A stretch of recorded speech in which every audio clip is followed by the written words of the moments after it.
Bonjour à tous et bienvenue dans cette action. Votre émission qui met en lumière les initiatives d'hommes et de femmes à travers les associations et les organisations non gouvernementales en Afrique et pour l'Afrique. Ensemble, nous découvrirons leurs combats, les personnes qui les accompagnent et surtout les activités proprement dites qu'elles mettent en place pour changer le quotidien des plus faibles, d'être perdus qui nous sont tout aussi chers. Pour ce numéro, allons à la découverte de la Gabonaise des loisirs techniques et scientifiques, une association qui se spécialise dans le secteur de l'invention au Gabon. Un aéronef en 1986 et aujourd'hui la GL1 en passant par l'aile volante, surnommée l'Expérimental 02 en 1992 et un diagnostiqueur de panne en 2008. La Gabonaise des loisirs scientifiques et techniques a depuis sa mise en place inscrit à son palmarès bon nombre d'actions dans le secteur très évité de l'invention au Gabon. Animés de fougue et de détermination, les membres fondateurs de cette association défendent surtout l'idée du possible. La GL1, entendez par là Gabon Lambaréné 1, a été conçue par les soins et la passion de 4 scientifiques un peu rêveurs et aux talents fous. Ces amis d'enfance usent de matériaux de récupération pour la plupart jugés plus accessibles sur le marché gabonais. À la suite d'énormes efforts, nos inventeurs sont parvenus à mettre sur roue la GL1, un engin réunissant à la fois les caractéristiques d'un avion, d'une moto et d'une voiture.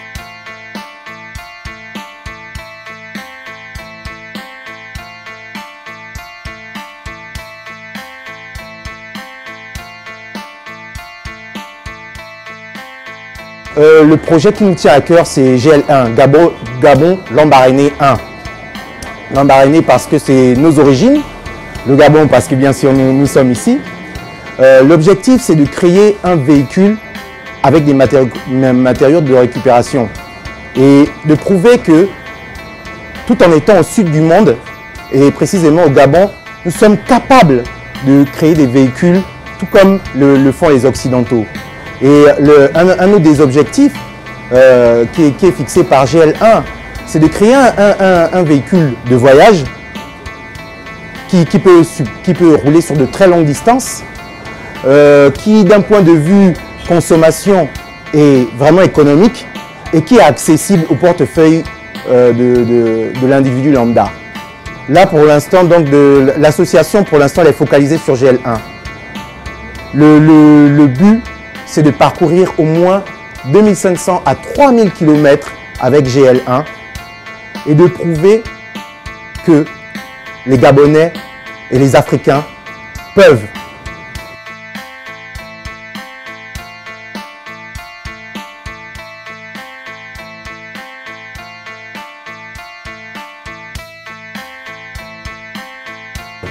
Donc je m'occupe des tests. Donc il s'agit en fait de savoir quels sont les problèmes qui seront rencontrés sur la route. Donc nous faisons des tests et puis nous relevons en fait quels sont les problèmes que nous rencontrons et puis nous essayons en atelier de remédier à ces problèmes-là. J'ai élaboré donc une checklist. Donc dans la checklist, on a donc les informations sur les différentes parties du moteur. Et ces différentes parties du moteur donc, sont vérifiées d'abord avant les tests et après les tests aussi. La première chose que nous notons, c'est d'abord le kilométrage actuel. Ensuite, nous vérifions toute la partie sécurité parce qu'elle est très importante. Et nous regardons aussi tous les différents circuits d'huile au niveau du moteur. Et enfin, dans les tests, nous essayons aussi de voir quels sont les premiers kilomètres et quel est en fait le kilométrage affiché après le test. Nous sommes au 5e test, nous allons donc entamer le 6e test. Effectivement, nous voulons atteindre 700 km en test de roulage et par la suite, après les 700 km, donc, nous allons donc faire l'aventure qui sera comprise entre 2000 et 3000 km. Donc parmi les 700 km, nous avons déjà fait 216 km sur route bitumée et nous allons poursuivre ces tests et nous voulons atteindre à peu près entre 100 et 200 km sur route non bitumée, donc une route latérite. Au départ, nous avons eu d'abord, parmi les premiers tests, les premières difficultés que nous avons eues étaient d'abord au niveau de la transmission. D'accord, nous avons eu un problème au niveau de l'embrayage, la direction, donc la transmission, c'est-à-dire la chaîne donc, du moteur donc à l'arbre à l'arrière, d'accord. Et ces problèmes ont été réglés au fur et à mesure. Donc à chaque test, en fait, on décèle d'autres problèmes qu'on résout. Donc au jour d'aujourd'hui, nous n'avons quasiment aucun problème. Tout ce qu'on fait, c'est de gonfler le kilométrage. Comme je vous le disais tout à l'heure, nous sommes à 216 km. Nous voulons atteindre donc les 700 km. Ensuite, pour ramener la machine dans l'atelier, la démanteler totalement. Après la démanteler, nous allons remonter définitivement.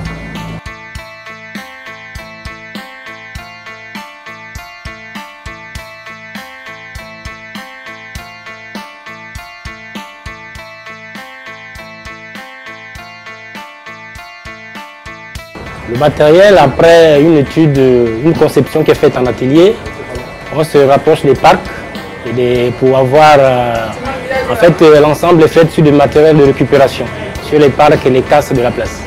Un moteur, c'est un moteur de moto qui est monté dessus, mais l'ensemble fonctionne comme un véhicule normal, à 4 pneus, avec une clé qui tourne, un embrayage et des vitesses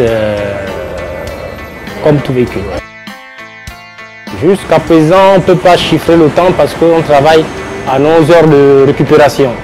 Chacun dans son activité professionnelle. Lorsqu'on a un peu de temps, on se retrouve. On peut penser aujourd'hui que nous sommes à près de 2 ans.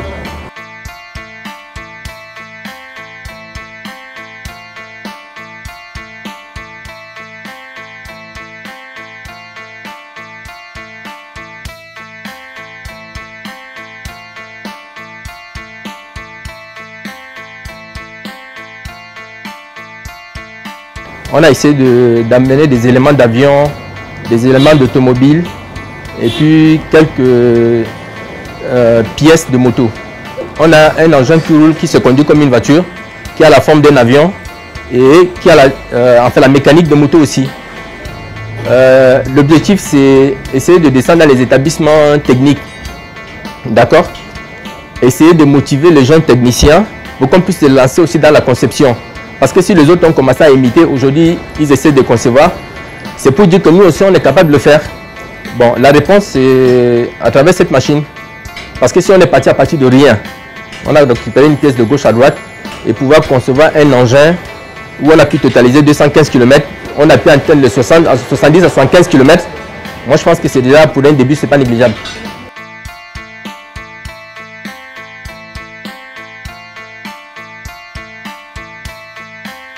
Curieux de voir la matérialisation du projet GL1, je vous invite à regarder ce chef-d'œuvre de plus près. Il y a une clé. Pour la démarrer, il faut mettre un levier de vitesse qu'on met au point mort. Lorsqu'il est au point mort, on démarre la clé. Lorsque le moteur a répondu, on embraye. Il y a 3 pédales comme un véhicule normal. On embraye sur l'embrayage. Là-bas, vous voyez sur la gauche, on passe la vitesse ici. Lorsqu'on accélère, on débraye. Pour ceux qui conduisent connaissent comment ça se passe. Le véhicule avance automatiquement. Donc pour vous, n'importe qui peut conduire la GL1? Quelqu'un qui a un permis de conduire normal peut conduire la GL1. La GL1, d'accord, c'est bon à savoir. Donc, monsieur JR, qu'est-ce que vous avez à nous présenter là tout de suite? Votre activité? De former le cadre. Je suis soudeur, c'était juste pour former le cadre et voir la qualité de soudure qu'il fallait faire. Et puis le poids par rapport au poids de la voiture en question, il fallait choisir des tôles qui correspondent par rapport au poids.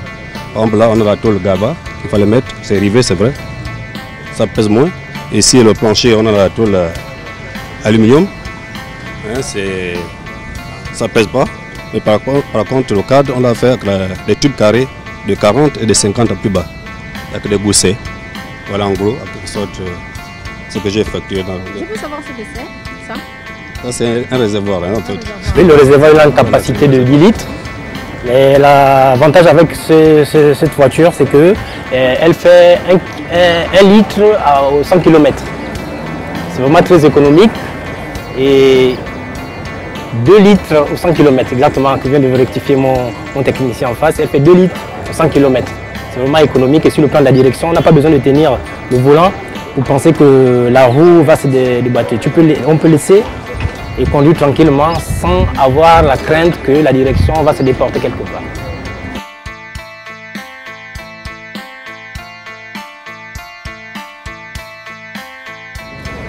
La GL1 est composée d'un moteur 150 m3 avec une traction arrière. Vous voyez ici, il y a une chaîne qui entraîne les deux roues arrière à travers une poulie, un pignon sur laquelle se repose la chaîne. Le système de freinage est fait à base d'un disque de frein. Et nous avons des garnitures sur le côté lorsque vous freinez qui bloquent les pneus arrière.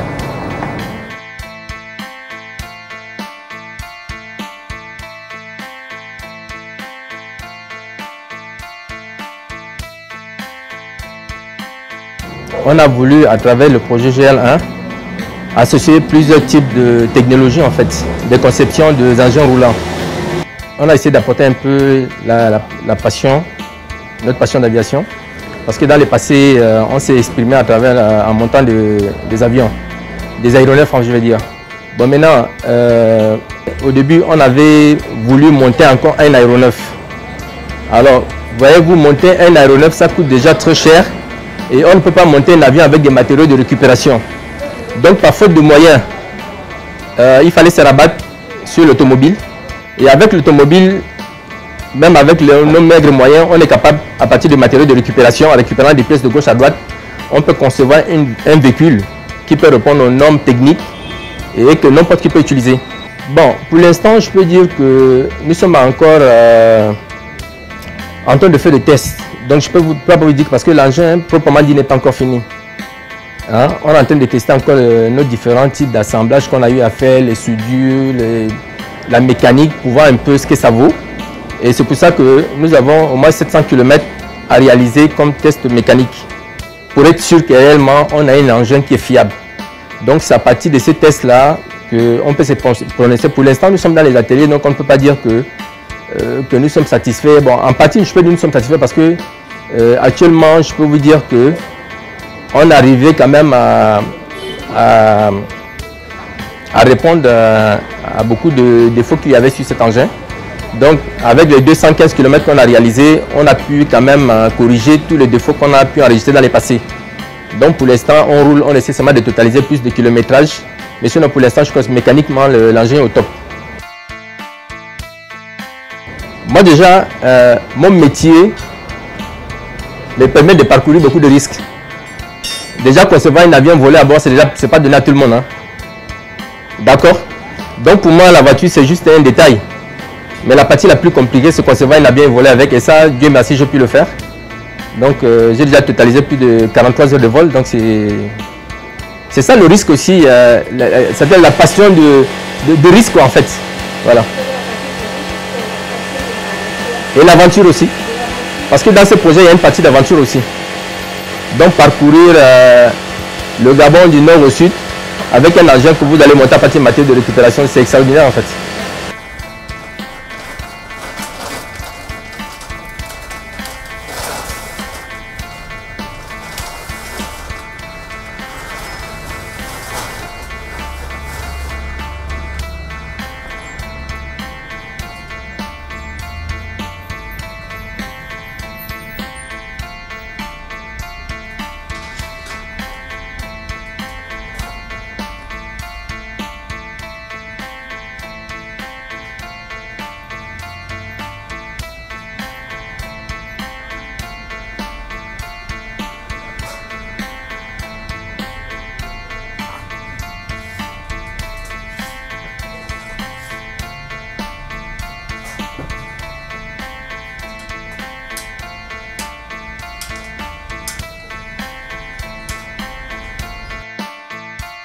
Dès sa sortie de l'atelier, la GL1 attire tous les regards. Les plus courageux s'approchent et demandent des renseignements, tandis que d'autres la voient déjà dans leur collection personnelle.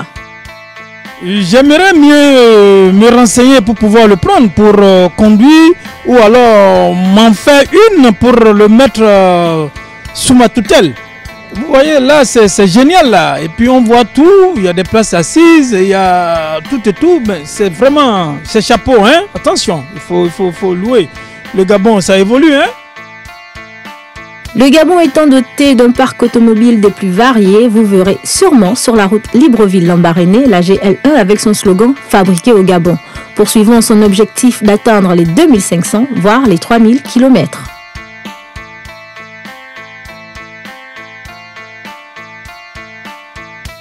Nous sommes actuellement avec M. Souleymane Louembe, qui est le chargé de la communication de l'association GLOST, la Gabonaise des loisirs scientifiques et techniques. Monsieur Louembe, bonjour. Bonjour. Alors nous allons ensemble revenir sur l'origine de la GLOST, la Gabonaise des loisirs scientifiques et techniques. Pouvez-vous nous dire d'où vient l'idée déjà de mettre en place cette association?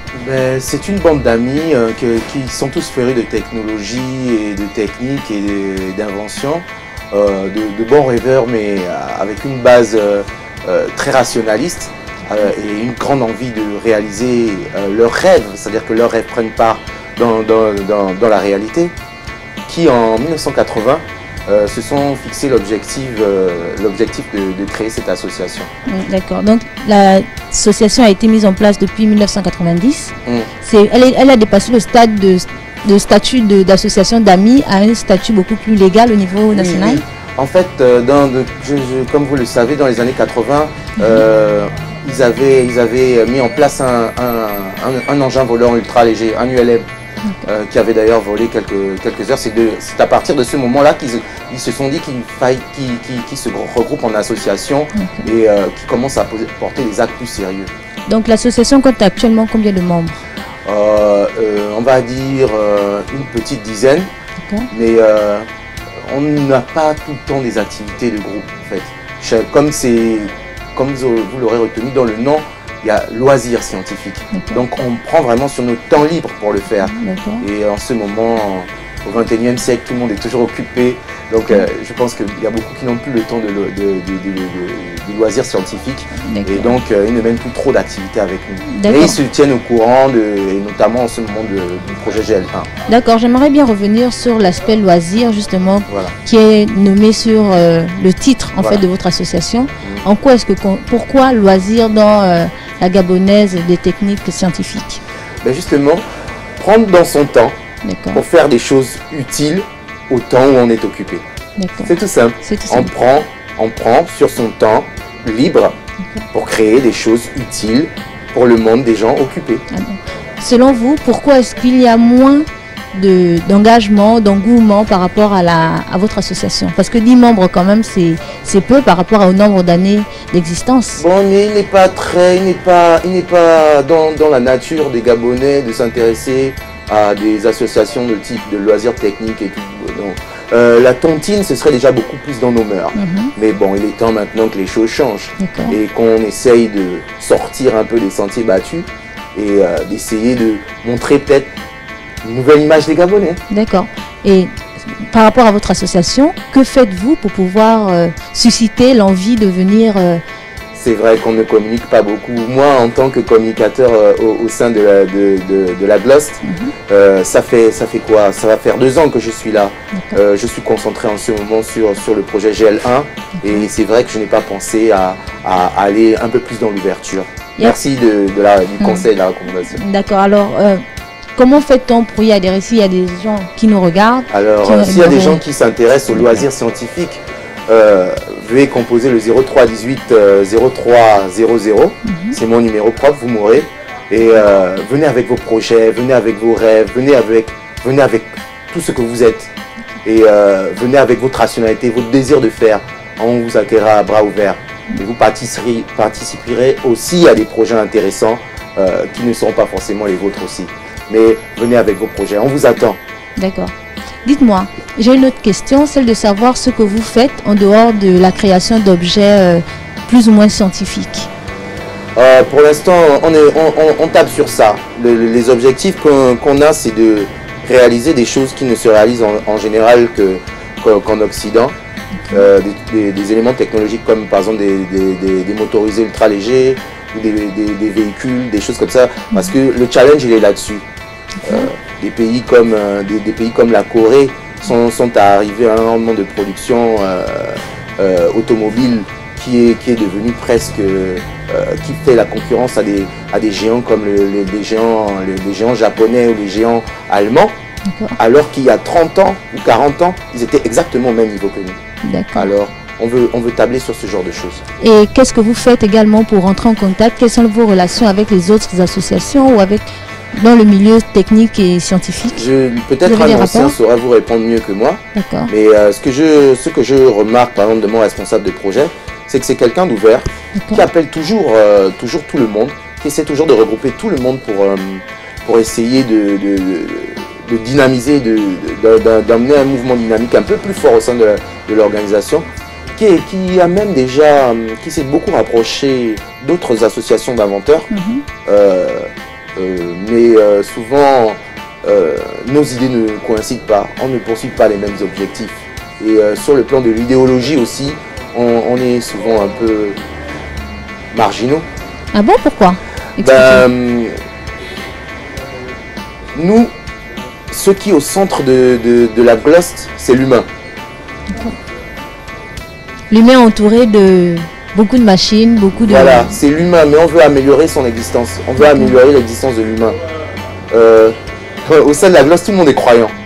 D'accord. Et donc, il y a ce caractère altruiste-là.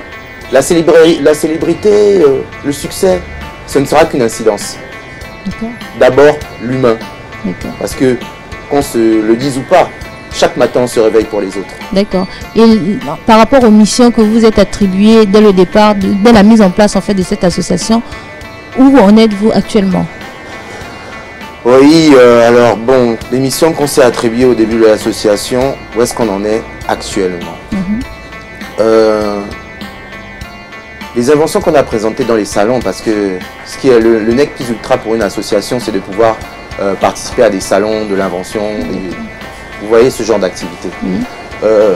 Les inventions qu'on a pu exposer n'ont pas suscité l'intérêt peut-être de la communauté scientifique gabonaise. On espère toujours que ça changera et qu'on pourra faire en sorte que l'une de nos inventions soit un jour produite en grand volume sur Libreville. Parce que le pourquoi de créer une invention, c'est qu'elle soit validée par la population scientifique, par la communauté scientifique, et ensuite produite au grand nombre pour améliorer la vie des gens. Donc je dirais qu'on en est encore au balbutiement. Donc ce que vous nous dites, c'est qu'en fait, vous n'êtes pas reconnu par rapport au niveau national, mais plus au niveau international, c'est ça? À l'international, on n'est pas plus connu que ça, sauf peut-être 2 ou 3 personnes qui sont de nos amis, qui nous fournissent quelquefois des pièces ou bien qui nous apportent leur soutien. D'accord.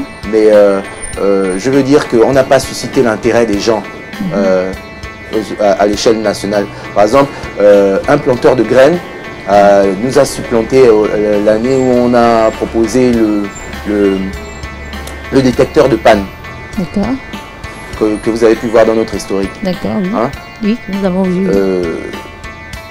Quand on l'a proposé, on nous a préféré un planteur de graines automatique. Bon, c'est vrai que il est bon que le Gabon puisse s'améliorer en agriculture. Oui, c'est vrai. Enfin, c'est pas un échec en tant que tel pour vous. Il n'y a jamais d'échec. D'accord. Il n'y a jamais d'échec. Comment avez-vous ressenti cela plutôt? Ah non, nous, chaque aventure, c'est le voyage qui est important. Qui est important, d'accord. Dans chaque aventure, pour nous, c'est le voyage qui est important. Chaque projet, nous, tout ce qu'on veut, c'est arriver au bout et voir notre bébé, notre rêve devenir réalité. Ah non, il n'y a jamais d'échec, on ne perd rien. D'accord. On ne perd rien. Vous en avez appris au contraire beaucoup plus. Voilà, beaucoup de choses. Et la preuve en est, on est encore revenu avec GL1. D'accord, oui. Voilà. Qu'on le veuille ou non, notre ULM a volé. Qu'on le veuille ou non, notre diagnostiqueur de panne, il fonctionne. Qu'on le veuille ou non, GL1, avec la grâce de Dieu, va rouler. D'accord. Quelles sont les perspectives de l'association aujourd'hui? Déjà, comme je vais encore citer le nom de notre projet actuel, on souhaite que GL1 roule et parcourt les 3000 et quelques kilomètres à quoi on le destine. On souhaite que les sponsors, tous les sponsors gabonais, tous les opérateurs économiques collent leurs stickers et leur logo sur notre véhicule une fois qu'on aura on aura posé la carrosserie. On souhaite que tous les Gabonais commencent à rêver avec le désir de réaliser leurs rêves. D'accord. Merci beaucoup, Monsieur Lembe, de nous avoir accordé cet entretien. Je vous en prie, le plaisir était pour moi. D'accord, merci beaucoup. Nous sommes arrivés au terme de cette émission. Pour rappel, nous étions chez vous, mais pas tout seuls. Nous étions avec la Gabonaise des loisirs techniques et scientifiques. Merci à tous de nous avoir suivis. Quant à moi, j'espère vous retrouver dans le prochain numéro de Cette Action sur votre chaîne panafricaine Canal 7.